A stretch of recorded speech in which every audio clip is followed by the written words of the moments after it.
What's up, everybody? I'm Dave. And I'm Michael. And here we are in our yet 18th attempt at rebooting this thing and making it a viable and sustainable thing that we can actually do. Yes, mate. It would be really nice. If you have any spare money, throw it at us. You can get actual nudes of Michael on patreon.com if you donate 50 pence or more. Absolutely, mate. On that note, this episode is actually brought to you by John West Tuna. Absolutely. For all your tuna needs. Absolutely. Thanks very much to John West Tuna for that. 8 tins in my little cubby hole over there, ready for later on with We some absolutely rice, do live off tuna a little bit.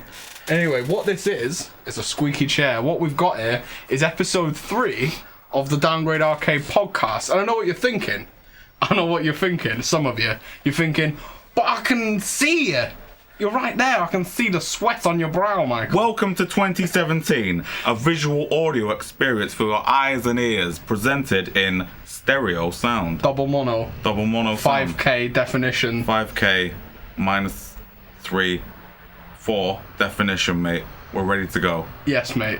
And in this podcast, mate, we're doing what we normally do, but we can't be arsed working while we do it, mate, because I make noise when I work, and you're always like, turn it down, so I just can't actually do anything. So he's not going to do. So No. Instead, we thought we'd waste an hour and a half of our work day building a set so that we could sit here and do this. To be fair, mate, all we had to do was turn them shells around and we're sorted. Yeah, it's not that hard really now that we've got it sussed. No. But we've got a TV in the corner. Got a TV in the corner. What's it playing? Tell us. Well, no, we're not going to tell them, mate. If you're watching this on the YouTubes, let us know what you think the film is playing in the background. Because we're going to tell you in about 15 minutes anyway. Yeah, probably. So, yeah.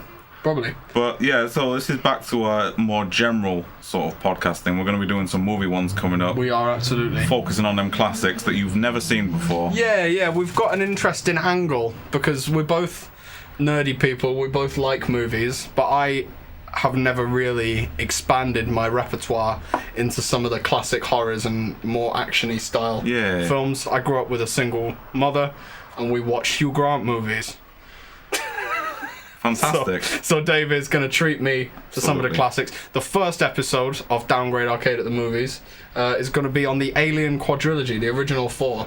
So look out for that coming out whenever we feel like it. Absolutely, because fuck. Because without swearing. Never again am I making a promise. Never again. Be out next week. Will it? Really? Because I'm going away tomorrow. 7th of April, mate. Yeah. Nice one, yeah. So, this is the generalist one, and, well, frankly, in the last 48 hours, a fucking lot has happened, mate. Absolutely, so we thought we might as well do it while it's all fresh and all hashtaggable. While it's hot. Yes. Get it while the ATARIBOX is hot, mate. So, what do you want to cover first, mate? I've also got some what I've been playing lately going on, if we've got time for all that, so we're going to have to blister through all this, I think, mate. I think so, mate. We've got a timer on, an hour, specifically an hour. I've been told that when the dog barks, it's not dog. Didn't even rehearse that, mate. Okay. Yeah. All right. So I think we should start with the news that literally came out today. Yes, so mate. we can be on money, on point for them sponsors. John West Tuna, very proud of us. Martin Landau died, mate. Martin Landau? I think it's Martin Landau. Wasn't That's his name. Someone Landau. Yeah. I thought George Romero died. Yeah, that was yesterday. Oh, all right. Martin Landau Who died today. Yeah, Martin Landau. What's he done? He was a bad guy in North by Northwest. He played, most famous role, I think he played Bela Lugosi. Okay. In Edward, Tim Burton's Edward film with Johnny Depp. Oh, interesting. Yeah. So, I mean, I've not really seen that much of his stuff, so I can't really make a feature thing out of it. No. But I will invest, I think. He's, once you see his face, you're like... Oh, it's that guy. That guy, yeah. Yeah, the name is familiar. Yes, mate. But I'd have to look it up. Here's a picture of him where Dave is. Beautiful. Audio viewers, I'm sorry. The other big news today, of course, is that Atari have finally announced their ATARIBOX with a couple of images for people to have a little peruse Tasty of. little empty shells, Tasty mate. little empty shells with no specs whatsoever. Absolutely It's not. all speculation right now, mate. Speculation. Like it. So everyone seems to be touting it. All the articles I've seen, when you put ATARIBOX into Google, the top articles are all Atari releasing something to rival the NES Classic. And what with Nintendo coming out with the SNES Classic, which we will also talk about later on. This is an interesting move for them, but I think you agree with me here in that no one really cares about the Atari Classics. There is, obviously working in a game shop, I know that there is absolutely no market for 2600, especially 5200. No one even knows that's a thing, and 7800. People just bought that. There was a 52. bombed. Beautiful. Had control pad, bombed. 7800. People only bought that to play 2600. Yeah. So yeah, I mean, if they put Jag on it, if it's got Jaguar, then it might get people. But the only people who own an Atari Jaguar are people who like playing with things that don't work. You know, people who like messing around with technology that was a little bit knackered and didn't even work when it was new. That's like yourself. Yeah. That's the market for a Jaguar. So I can't really see emulating Jaguar games being popular, because all the good games on the Jaguar were also on the PlayStation. And if you want to play a superior version of a Jaguar game, then just go get a PlayStation. Yeah. However, However, Atari have said on numerous occasions now that it's going to be made from PC technology, whatever that means. and support current gen. Yeah, current. Well, what did they say? It's going to support modern gaming or something like that, is what they said in the release. I saw it. The one I read on PC Zone or whatever said current gen software. I'm sure it said current gen. And that obviously is really, really interesting, because we're gasping for someone else to come in and split this market up a little bit. Yes, mate. I'm sick of gimmicks with adverts with people skateboarding, holding a games console. Fuck off, who cares? And I'm sick of Sony and Xbox just doing this endless grind of who can like secure a AAA exclusive title that is really boring. Order 1886. Order 1886, You know not what I Night mean? Sky. I mean, it just comes down to Uncharted, and quite frankly, Tomb Raider's a thing now. And I don't really think that I can stomach 4 games of just innocuous Nolan North witty banter. Like, it is Uncharted's absolutely... alright. Uncharted 1, love it, great. Uncharted 2, brilliant, hanging off a train, no problem. Uncharted 3, brilliant. Everything you were doing was fine until now everyone can climb rocks and stuff like Nathan Drake, and I can't actually aim at anything. But that's fine. But the witty banter does piss me off. Yeah, it is a little bit much, isn't it?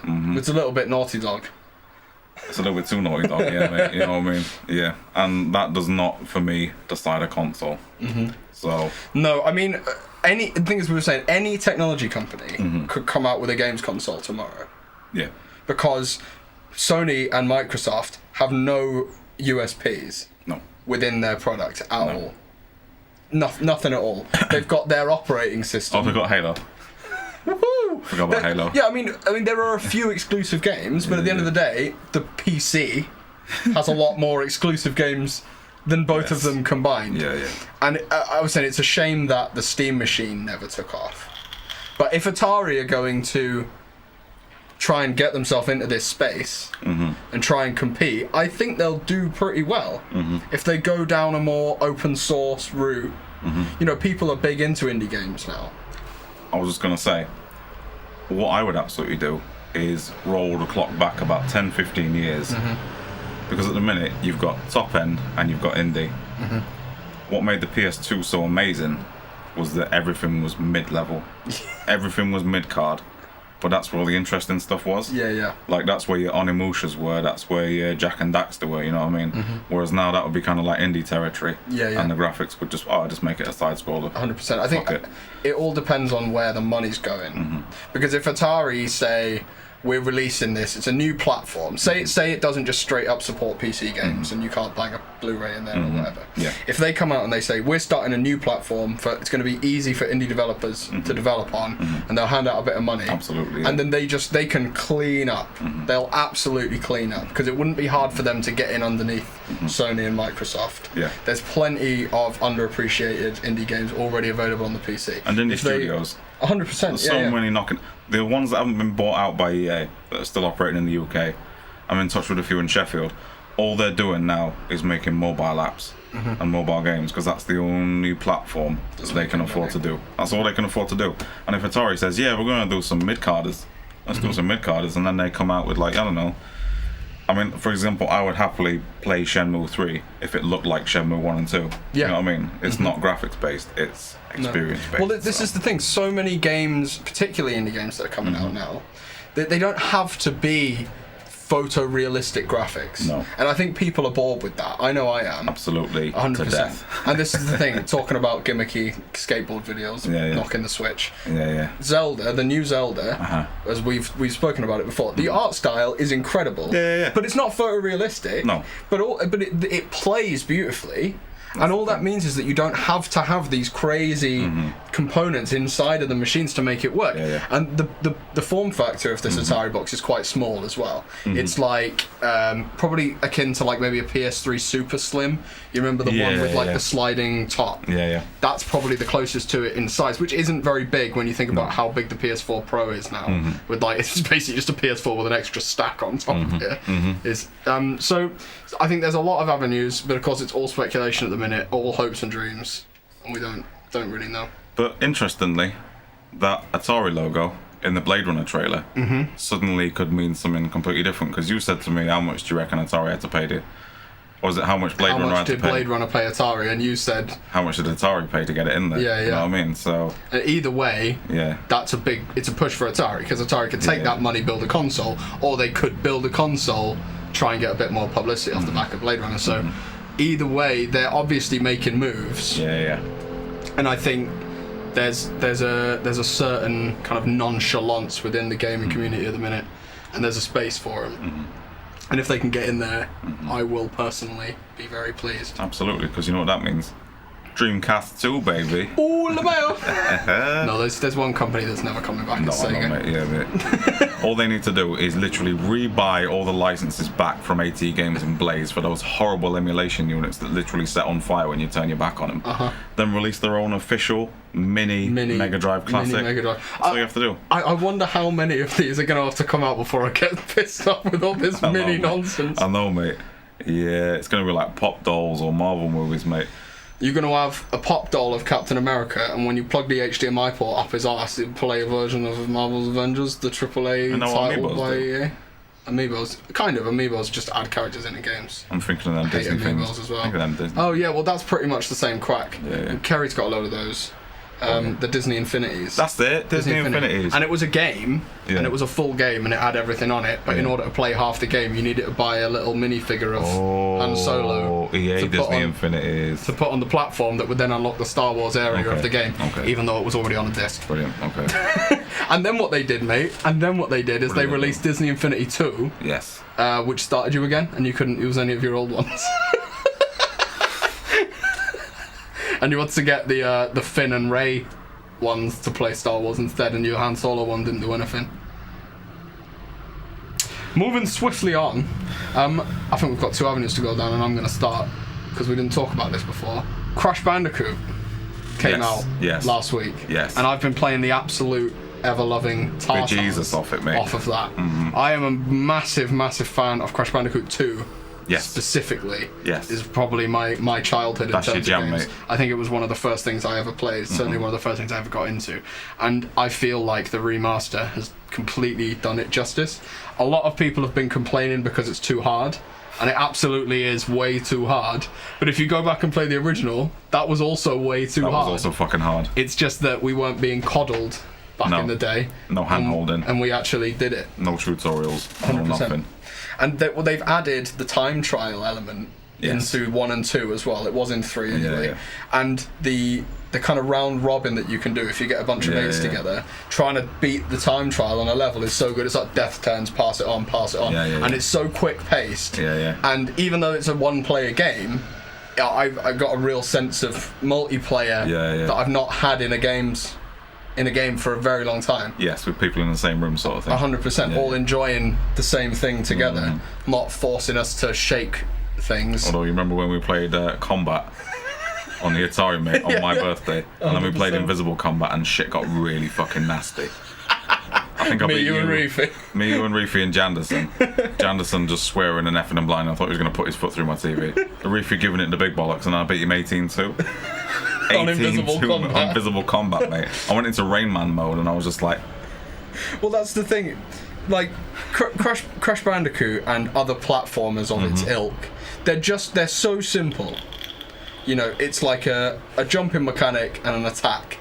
Yeah. And that's it. And the more simple it is, the tighter it is. 100%. And that was what was great about consoles of this generation, because they couldn't faff around with 25 different types of grenades. No. And different loadouts. Because you only had one fucking button. Because you had one button and another button on the console to turn it on and off, and that was about it. And it's nice seeing that era of gaming coming back around. And being appreciated. Yeah. Even if the kids can't play it because they're soft.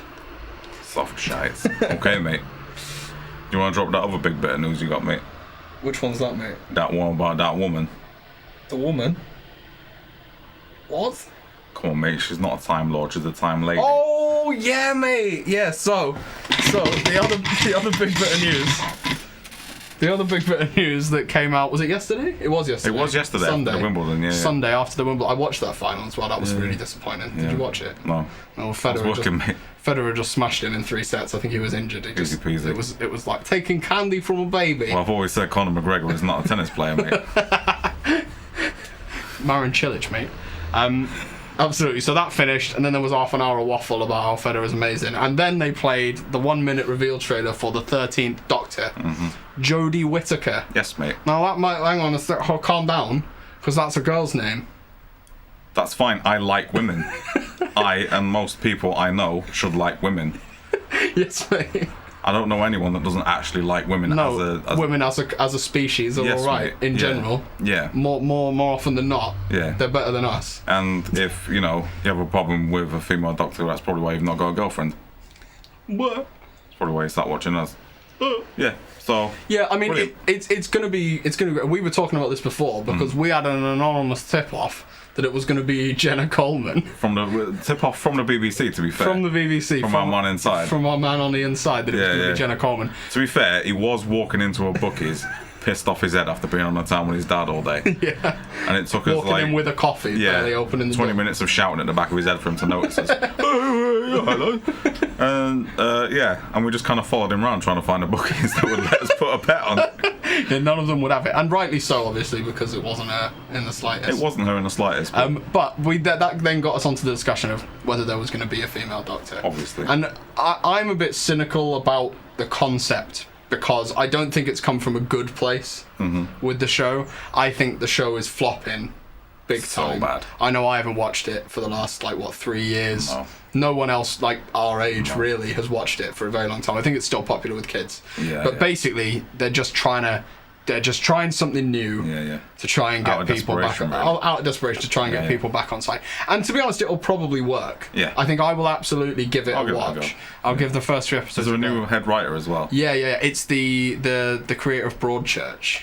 That detective drama with David Tennant. And that's why she's in it as well, because she was in Broadchurch. That's her.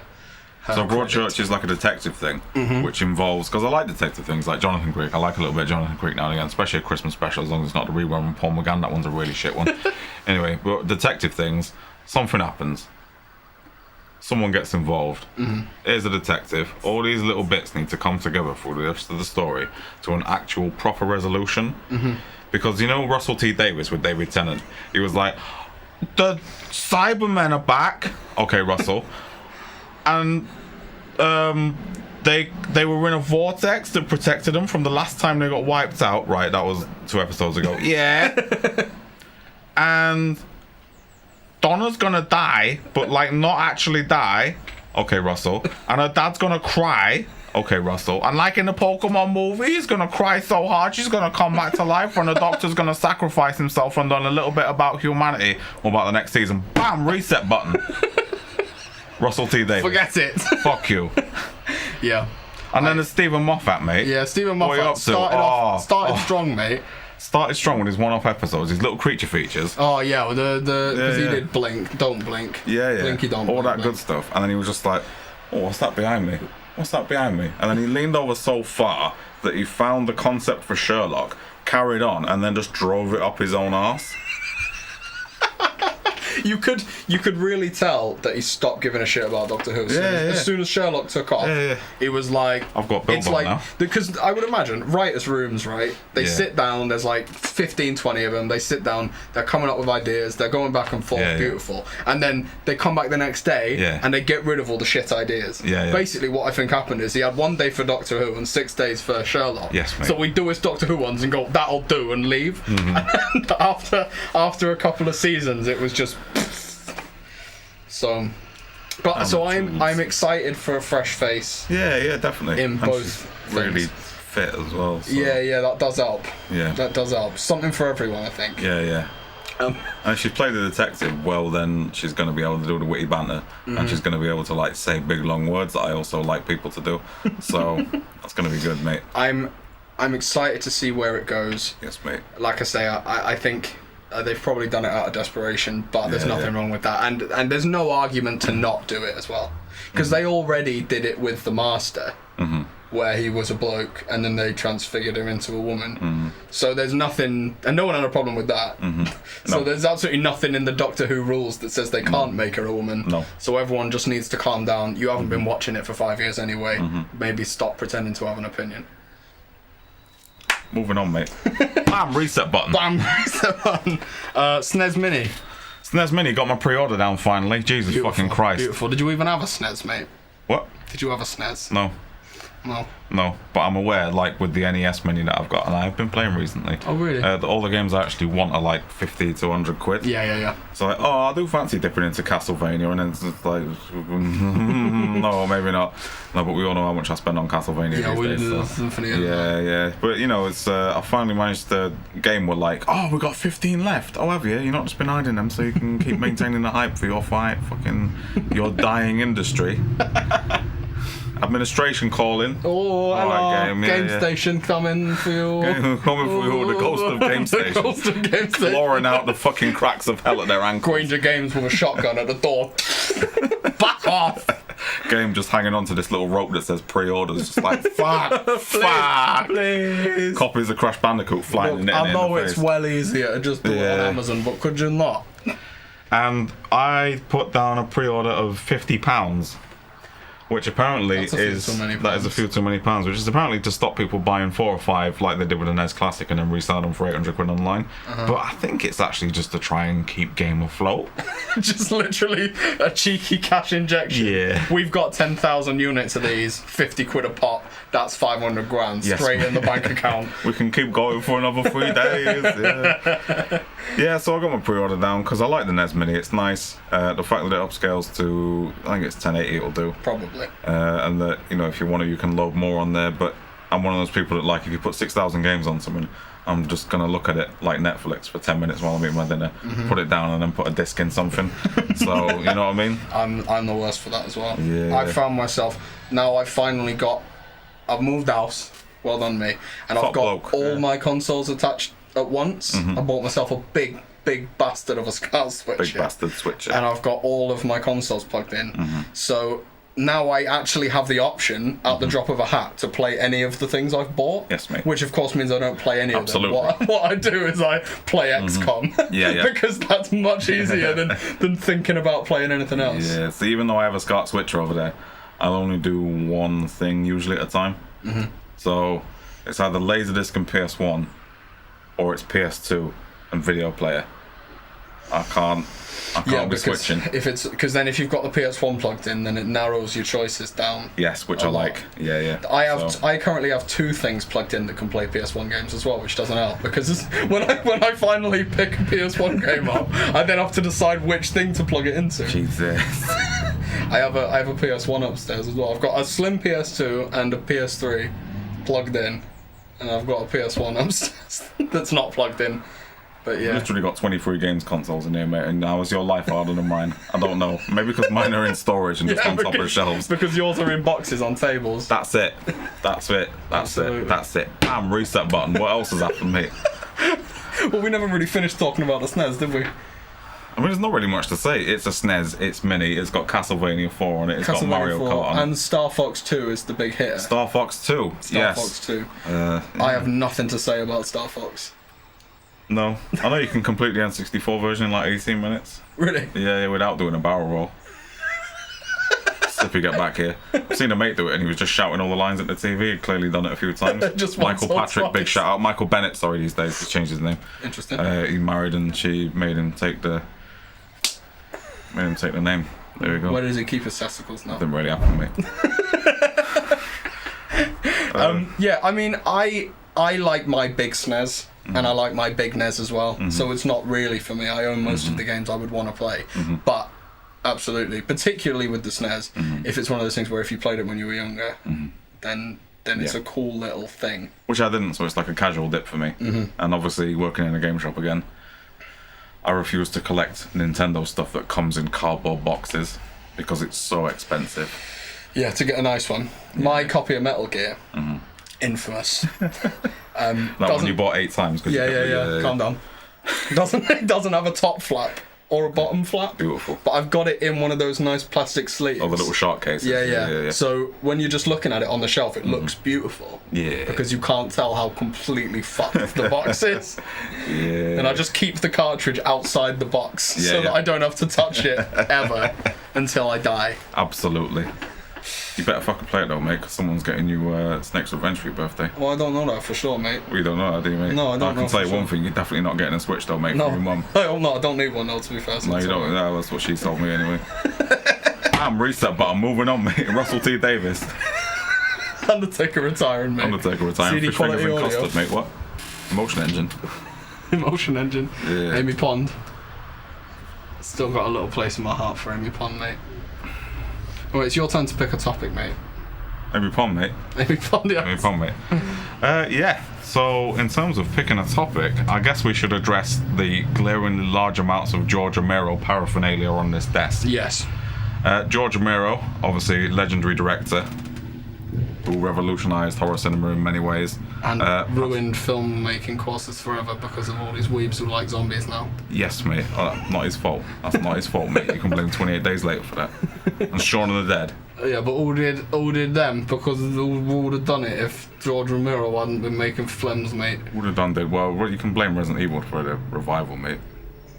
Yeah. I'm sorry, mate. I wrote a dissertation on this. Alright, mate. What, you wrote a dissertation about how zombies aren't George Romero's fault? They're not his fault! I did say they're not his fault, though. Something like that. So so he has, unfortunately, he's passed away at 77. That's not old enough. That's not old enough, no. Not in 2017, really. No. I thought he'd have been older than that, to be fair. I thought he was much older. When I met him 10 years ago, he must have been 67. That is maths. That is maths. And he looked about 80 then. So he was this tiny little guy with these massive glasses and this straggly ponytail. And he was just kind of sat there like... just a bit confused about what was going on. He didn't know who the Twilight guy next to him was. He was just like... a few people running up to the stand and going, "Oh my God, Stan Lee," and then realising it was George Romero, and then turned about and he was just sat there like... he was just so on board with the banter, mate. Yeah. Lovely man. Massive hands, massive handshake. And yeah, he probably changed the way, in a lot of ways, that I saw film and filmmaking, and changed and influenced my career in a lot of ways. So yeah. I mean, you saw Dawn of the Dead recently, which I did for the first time. I'm gonna just put it out there, mate, is my least favourite of his quadrilogy. So yeah, we got the VHS version, which I picked up recently. A donation, mate. Beautiful. Nice. But this is the one we watched it on by Elite Entertainment, which is one of the director's cuts, the most indulgent one. It was very long. It's very long. It was I think it's unnecessarily 2 hours 10. long. Like, there are entire chunks of that can just go straight in the bin. Yeah, if anyone's interested in getting involved in that film, I would suggest there's a 90-minute cut, and I think there's an 87-minute cut by Dario Argento, the Italian director, and that is the primo one, because it's one of those films where when you sit and analyse it, you're like, hang on a minute, they're cutting so fast. There's like something like 45 cuts a minute on average or something like that between shots, which is fucking fast.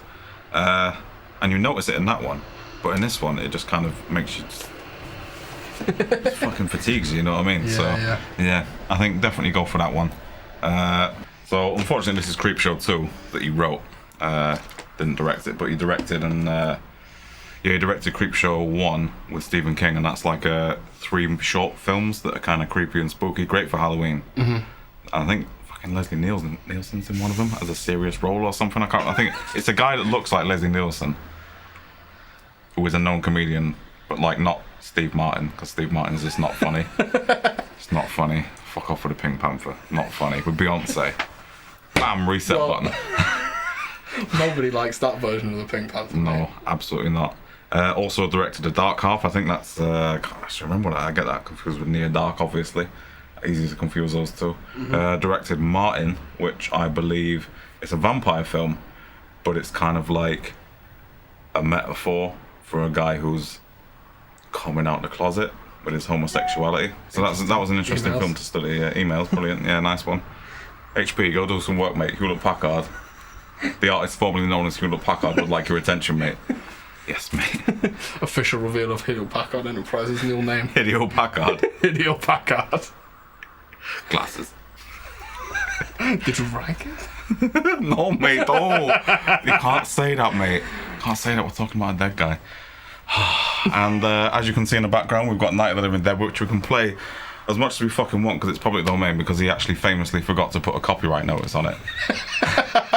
Did nobody ever clear that up afterwards? No, came out in the cinemas and he was like, But there's some great stories about the test screenings of that. Well, sorry, early releases. Because in the 60s, you've got so many exploitation movies like Beast with a Thousand Eyes, which is a fucking kettle with holes poked in it and a light bulb shoved in and a fog machine blown over it, stuff like that. And Attack of the Giant Leeches. All the absolute trailer park trash, mate. Sorry, drive-in trash. So you've got old people in there who are just doing their knitting on the front row, and you've got kids that have snuck into it, even though it's like a grown-up film. Yeah. And naughty, then naughty. For the first part, you've got a woman that trips over in high heels, and all the old blokes are just like, very good. And then all of a sudden, a black man hits her when she becomes hysterical. 1968, a black man who is the main character, not because he's a black man, just because he's the best audition. Yeah. He knocks her out because she's becoming hysterical. So apparently there's all these blokes on the front row, effing and blinding at the screen. And then it's the first time in cinema as well that zombies ate people. Okay. So everyone's thinking, oh, just a cute little zombie movie, blah, blah, blah. And some people who are trying to get away from the zombies, their car explodes. And then the zombies just kind of pull the car apart, pull the bodies out, and then just start eating people. And you've got kids screaming and crying in the cinema. You've got pregnant women throwing up. And you've still got these old boys like fucking getting mad Waldorf and What's It from the Muppets just shouting because some black guy's just kicking ass. And George is just sat at the back like, forgot to put a copyright notice on, didn't I? So yeah, it just completely changed absolutely everything about horror movies. And Dawn of the Dead, I think, same sort of thing, but his message was about consumerism and whatnot. Day of the Dead though, which I've not got here, it's at my mum's house. Fuck me, Day of the Dead, right? Is that a good one? It's my favourite because, like all my favourite things, it's a bunch of people who are locked in a dark basement, like Alien 3. I was just about to say, mate. With things that are trying to kill them, like Alien 3. Arguing about God and the future of existence, like Alien 3. Just like Alien 3. And just like the Alien TV show Nightmare. Just like the TV show Alien 3, mate. The animated series by Hanna-Barbera. Featuring Dante from the Devil May Cry series. And Knuckles. Yeah, and it's one of those, it's just a lot of beautiful character pieces from actors that aren't A-list actors, familiar TV faces, and it's where the zombies start to learn shit. So the scientist captures a zombie and then teaches it to like answer a telephone, puts headphones on it and it responds to music and it loves it, and it learns how to use a gun, which is like an absolutely brilliant moment. And it's a Frankenstein story because the doctor gets killed off. And then the monster goes mad and then takes his revenge sort of thing, and then the whole thing burns down, and it's Frankenstein. Okay. Yeah. I'm down. It is a very good film. Yeah. Even though it is slower than Dawn of the Dead, it doesn't feel like it. No, well, like pacing is not. Pacing is subjective. You know what I mean? Absolutely. It depends on the matter and and all of that. You know, if Taken was paced like 50 First Dates, then it would be a bit strange, wouldn't it? But both of them work in their own right. Taken 3 does need to slow down a little bit. Doesn't it? And cuts a second. And the whole film has got this weird calypso Caribbean Florida style score with synthesizers. Well, yeah, that was one of the other things, wasn't it? The fucking, what do you call it? what was that one? This one, Dawn of the Dead. The music in Dawn of the Dead is proper weird. Like synth funk music? Just literally does not fit. Almost none. Well, you can actually hear the times when it does fit. Yeah. And what you told me the reason for that was like they had some music, but then in the Italian, the Dario Argento version has music by a band called Goblin that did like psychedelic rock stuff, like the stuff I did for Hallow Scream. Okay. The music for that was literally, I took that off. Just fully ripped it off. I ripped it off fully, yeah. And his cut of the movie has pretty much all that stuff in. But obviously, when you bang an extra 45 minutes in there, you just throw in some stock music, because that's all Romero could do in the time he had available. And so you get all this broody, dum-dum, just like all this miserable shit, spooky stuff. And then at the end, when Keenan's dad, it is Keenan's dad from Keenan and Kel, mate. Oh, it is? It is, yeah. Amazing. Before he... Yeah. And then he's kicking ass at the end, and then there's just this ridiculous fanfare of trumpets and shit, and you're like... Yeah, it's like they've had 3 different people edit it, which is pretty much exactly what happened. Yeah, and you can't really take the film seriously in that form. No. Because it feels so hokey. Considering how it starts, it's quite dark. There's just like police breaking into a project, killing all the people that live there. And then it just, it's all over the place. But Day of the Dead, despite this calypso, really good. And if you've heard Gorillaz M1A1, it starts with the soundtrack. Oh, really? From Day of the Dead, with the guy with the bullhorn shouting hello into a dead city. Very spooky. So I'd recommend that one, and Land of the Dead, which I also have on a dead format, mate. Appropriately. I don't even want to address this. Yeah, shut up, whatever. It cost me 20 pence, mate. 20 pence for a movie. That's fine, mate. Well, I could 20 go. pence for a movie. I could so you go want down the road you want to get involved 20, in this? 20 pence worth of straw wouldn't make it any more watchable. Land of the Dead, though, mate. Land of the Dead. Dennis Hopper, mate. Dennis Hopper hamming it up as George Bush Sr. with John Leguizamo, Luigi from the Mario movie, mate. 1 second, mate. I just need to say, if you're listening to this, what Dave has done is picked up an HD DVD. £5 for a player. The cheapest external USB drive you can get. Don't let him convince you that what he's doing is okay. All right, there's a line. If you have import DVDs, the cheapest way to watch those and most efficient way to watch them is with an Xbox HDD drive. That's fine. HD DVD. No problem with that. Absolutely. And you might as well get some films while you're there, mate. You might as well get some films. Star Trek Original Series, Season 1, in glorious high definition for £3. I think so, mate. Yes, mate. But yeah, definitely check that quadrilogy out. Bam, reset button. Check the quadrilogy out. Check out Martin. Check out Creepshow 1, not pictured. Give it a go, mate. Beautiful. What's going on now, mate? Well, I think we should probably talk a little bit about what we've been playing, mate. For the players. And I can't remember, so please tell me if I have. This is very organised of us, by the way. We're doing this really well. It's almost like we planned it, which we definitely didn't. Have I spoken about Twin Snakes before on the podcast? I think you've mentioned it, but you've never really been playing it enough to justify saying what you wanted to about it, so 100%. Please say what you want to about it. Well, it's been almost exactly a year, I think, since I got it, hasn't it? Because you got it for me for my last birthday, 21st of July 2016, and it is currently my Apple Watch is trash, 17th of July 2017, so it's taken me almost a full year to complete this game. Now, I love Metal Gear Solid. I don't make any apologies. I love Metal Gear Solid. I don't make any apologies for that. And I was always upset that there was not an HD version of the first one when they've remade the other ones so many millions of times, and then I found out that actually there is one. A full remake, in fact. Exactly, a full remake. The most comprehensive remake of anyone in the series, and it probably up there in terms of actually good remakes of any games. Well, I've seen it's up there with the Resident Evil remake. Yeah, because they've actually, and to be fair, the Crash Bandicoot one. Yeah. But obviously that's a completely different kettle of fish. Those GameCube exclusives, mate.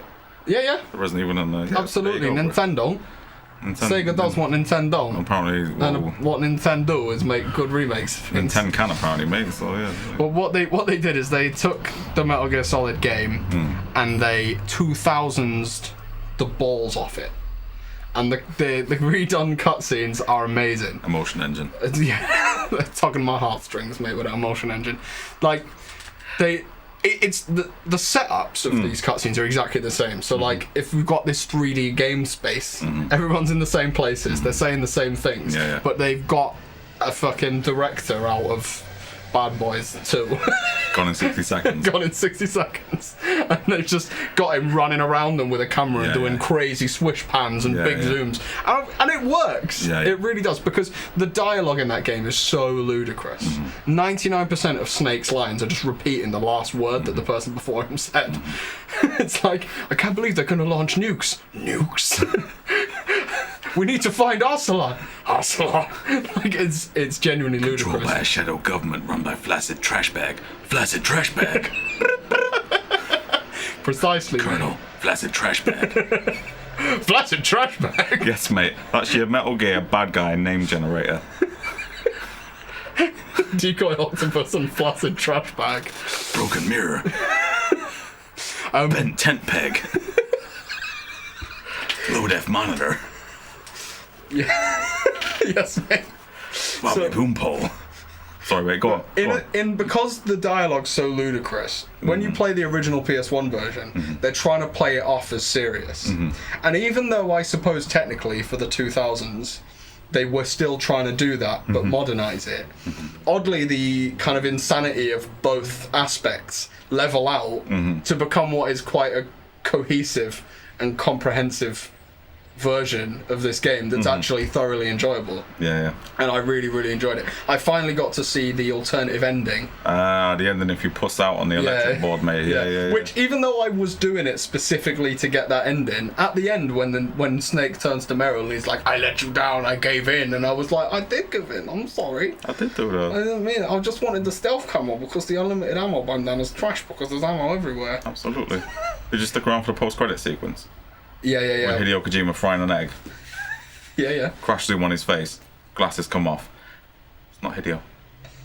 You're making this up. I'm making it up, mate. I was just nodding along for a minute. That is something that he would do. Well, I got a little bit excited there. Frying an egg, yep. Hideo Kojima, yep. Well, because in the Metal Gear Solid 4, there's that little girl who's just frying eggs. Yeah, I know. That's why I said it, mate. It's something that he would do, though, isn't it? Yeah, 100%. But anyway, so I did finally finish Twin Snakes. Very happy with that. I've also been playing on my GameCube Super Mario Sunshine, which is a great game. Super Mario Community Service. Clean that graffiti off there. Yeah, and that is a wicked game as well. I feel like I was playing a lot of the same things last time we did a podcast, to be honest. But I'm very slow at playing things. You do have a lot of work to do. So. I do have a lot of work to do all the time. You do. I'm those too. So yeah, Super Mario Sunshine, also a banger. It gets me very excited for Super Mario Odyssey. Yes, mate. On the Nintendo Switch. Which you're not getting for your birthday. I hope not. It's been built up way too much now. If I get one, I'll feel like a right arsehole. So what have you been playing, mate? I think we all know what you've been playing. I think we all know what I've been playing. I think we all know what I've not been playing either, mate. I recently went to the Retro Games Market, or Retro Games Fair, whichever one it is. Super. Run by that boy Steve. Your boy. That boy Steve, who helped me out in that last competition. And Jebediah Games Fair. Jebediah Games Fair. Yes, mate. In its 87th year, doing very well. It's actually gone full retro now. We're doing wooden toys, spinning tops, all that shit. And I spent a lot of money. So a little bit too much money. You didn't bring me with you. I had to mind the shop. It's a good job you weren't there, mate. So I couldn't come, and I feel like as such you went a little bit overboard, wasn't it? I don't know, mate, because McKellar and Laura left me to my devices. You went a bit Noel Fielding's luxury comedy without Julian Barrett there to keep him under control, didn't you? Yeah, pretty much, mate. Yeah. Well, McKellar and Laura went off, and she kind of moderated his purchases a little bit. Until I was just like, yeah, I've literally spent 500 quid. And then McKellar was like, fuck it, and then went off and bought a Dreamcast. Beautiful. What's that? Held Laura down. Just like, no, it's fine. Let him go. Do it. Let him run free. So yes, what I've not been playing is Chaos Break. Have you seen anything? Yes. Yes, Chaos Break. Chaos Break. Is that because it's trash, mate? Literal dog trash. Actual garbage, mate. I've been wanting it for a while because it's one of them PS1 titles. It's so weeby. So weeby. It's rare. Fair enough, but fuck me. And as you can see, let me show the cameras, mate. On the back, you've got Jill Valentine and Chris Redfield as they appear in Pokemon animated series form. If it was like a Resident Evil Pokemon episode. And they're not hiding it at all. They're not pretending. And I had a look as well, because that looks like what they've done is over animated her legs. Yes. For the cover to sell the game. Yes. But when you actually look at the gameplay behind, you can see that is actually the outfit she's wearing in the physical game, while fighting what appears to be a giant vagina with teeth. Yes, mate. So a little bit of a cross purposes going on. And it boldly says on the back, we've got fully 3D rendered environments. Fuck all Resident Evil. And then you play it and you're like, that's great. That's great. Resident Evil has atmosphere though. Resident Evil also has a soundtrack and better voice actors. That's worse than Resident Evil 1. You were almost a Jill sandwich. Oh, Barry, thank you for saving me. No, don't open that door. You love your family, don't you? No, mate, not anymore. This is not because they're getting a Switch, no. And I forced myself collectively for 2 hours on this, and it's... Just can't be arsed. And how much did that set you back, mate? £60, mate. Too many pounds. I'm gonna you sell it. You could buy Legend of Zelda, Ocarina of Slime. Gonna replace the cover and then sell it for a slightly marked up price, mate. Beautiful. Because that is now my expensive games kitty. Making a profit, mate. Yes, mate. And I'm gonna use that for various other things. But what I have been playing, mate, holy shit!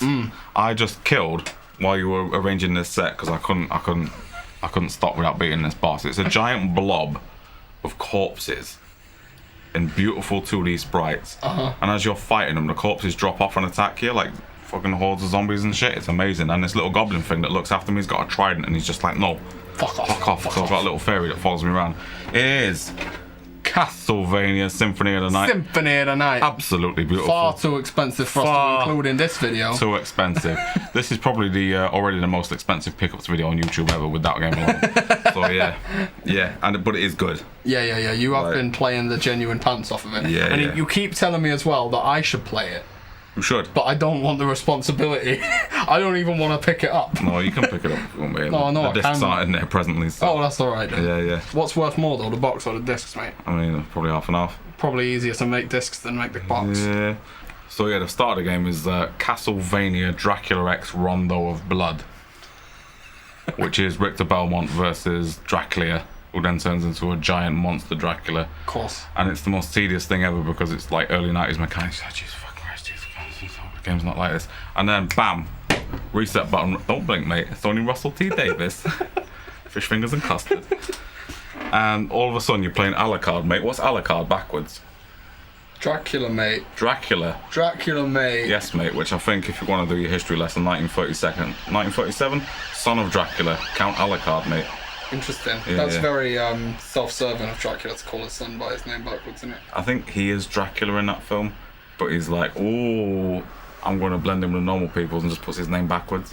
Straight away someone clocks it because his name's written on the coach and they're like, D-R-A-C. What are you doing? Oh, nothing. This one with a big teeth and a cape. Well, then straight away, as soon as you're Alucard, you're just like fuck, punching stuff. You got a left and a right attack, big sword, punch, kick, and there's werewolves coming at you and they just fucking explode when you hit them. And the Grim Reaper comes along and takes all your powers away. Classic, mate, brilliant. Classic, I love that. But that's fine, you're still fucking dangerous, mate. You're Alucard. And you can turn into a bat, you can turn into a wolf, you can turn into a mist. But every time you turn into an animal, you still have your weapons attached. Like in a little fucking belt around their waist. So as a wolf with just like a belt with a rapier in it, like yeah. And a bat flying around just pulling an M16 with a rope. Shoot the fucking place up, mate. But yeah, it is so good. It is so good, mate. Because you very organically unlock different sections of the castle. Like libraries, abandoned mines, ice caverns, like the castle walls on the outside, the Knight's Keep, the clock tower, all this shit. And to unlock various bits, you need abilities like the double jump, the mist form, things like that. But you find it just at the right times with the right difficulties of enemies and stuff. And I mean, it's fucking savage at the start. I think Eleanor had a glass of water at one point. She just poured it over my head to cool me down because it was getting real bad. Real bad. These little skeleton things on the wall that spit acid at you. Not dog. No. I love a good learning curve in a game. That's what I've really enjoyed about playing Crash Bandicoot again. Because every time you get onto a new level, you have to do it a couple of times. To get it right. But you can feel yourself getting better. 100%. And like the time trials, like I was talking about earlier on, when you beat your previous time, it's just like, yes, amazing. Unbelievable. When you finally get all the boxes on a level, it's like, yes, amazing. And it sounds like this has a similar kind of concept. That feeling of elation. Just a good platformer. Yes. You know what I mean? Good platformers is one of the best genres of video games that you can possibly get your hands on. Yes. And the music. CD quality, mate. CD quality Emotion audio engine. comes with a soundtrack Undertaker CD as well. retiring. Absolutely. Atari making a comeback. Undertaker retiring. Emotion engine. Beautiful, mate. It's just all that fucking rock organ boogie woogie church music. It's like do do do do do.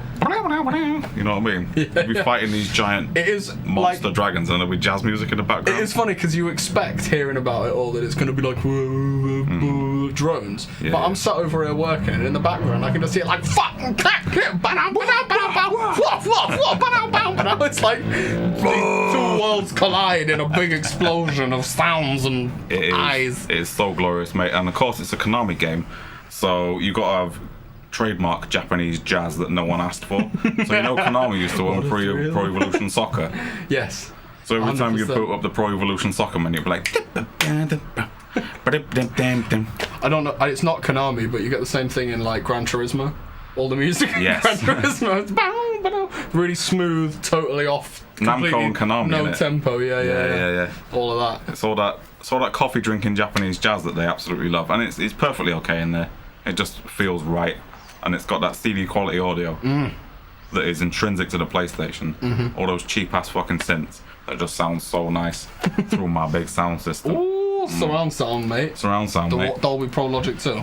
I have Pro Logic it, mate, to the game setting, mate. I think we're on Pro Logic Ooh. 3 these days. Oh my goodness. And it's incredible, mate. Yeah, Amazing. so you got all the atmosphere in the back, mate. All the atmosphere in the back colorized, mate. And all the action at the front. Wah, wah, wah. So good, mate. I will definitely lend it to you if you promise not to put it in a PS2 that's standing in a vertical position. I will not. I can put it in my horizontal PS2 or my horizontal PS3, whatever you prefer. PS3 probably safer, yeah. Because that thing is like a big metal time capsule. Yes, mate. You could put children in there, send them to the moon, and they'd probably be all right. Yes, mate.